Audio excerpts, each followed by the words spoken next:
Title IX, or Title IX of the Education Amendments of 1972, is a concise 37-word compromise that ended the conflict of funding for women's sports. This law, enacted on June 23, 1972, set the stage for girls. Businesses, schools, and teams had to give equal opportunity to both genders. The underrepresented gender could now truly be free to do what they wanted. Though women were given the right to vote in 1920, women were still regarded as the lowly gender. People did not regard women as athletes or even scholars. Sometimes a woman with the same IQ as a man would be rejected from a university just because of her femininity. If accepted, women would then be ridiculed or would face harsh bias from teachers and fellow students. Women got lower pay for equal jobs and few opportunities for education and athletics. Often, schools would reject women athletes, saying there were not enough resources to create a women's team, or there is no interest in a team, when clearly this was not the case. These prejudices often ended in conflict and lack of funding for women's sports. Women were appalled at this behavior, so they decided to fight for their rights. In 1954, the year she was elected to Congress, Edith Green started working on a bill that would make men and women equal. She created Title IX and fought for her bill until it finally passed after many brutal years of compromise. With the help of fellow Representative Patsy Mink, Title IX was finally passed after morphing from an Equal Pay Act to an education policy, to a sports regulation, and finally into a general equality law. Patsy Mink, writer of Title IX and an Asian woman, knew what it was like to be discriminated against. As a Japanese-American woman, she was of a lower class both by gender and race. Based on her first-hand knowledge of the bigotry aimed towards women, she was able to mold a compromise we now know as Title IX. Her perseverance and will to end conflicts within women's sports helped keep Title IX alive while people were bashing the law's principles and motives.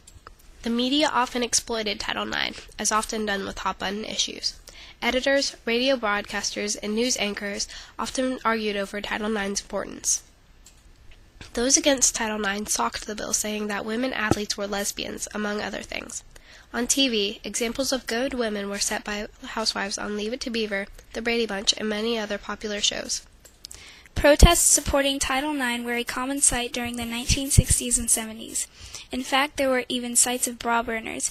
In Atlantic City, September 1968, women were reported doing a symbolic bra burning outside a beauty pageant showing their views on the personification of women. Doris Brown Heritage, a track star and supporter of Title IX, had fierce opinions on the topic. She once said to a reporter that most of us feel that being second-class citizens would be a great advance. Second-class citizenship sounds good when you're accustomed to being regarded as fifth-class. Heritage spoke on the behalf of many women, knowing how fifth-class citizenship felt herself. Contrary to the standards of her time, Mildred Babe Didrikson, an Olympic participant in golf, basketball, and track and field, was very into sports. She lived and breathed athletics and was often mocked for it.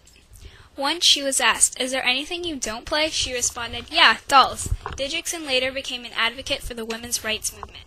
Triumphantly, Title IX let girls participate in sports and education and receive scholarships for their skills.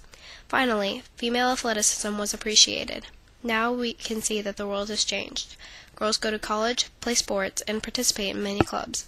Title IX clearly changed the future for good. On the downside, the compromise hurt funding for men's sports. Because funding for men and women now has to be equal and football requires many players, men in sports such as soccer, track and field, tennis, and swimming were cut funding. Many schools have had to drop these non-profit sports because of the lack of popularity and funding. Among the conflicts of men and women's sports, a compromise was reached in 1972. Today, both men and women are regarded as equals and can play any sport. Title IX has opened doors in sports, academics, and reality. Title IX proves that 37 words can change a country and make an invaluable compromise.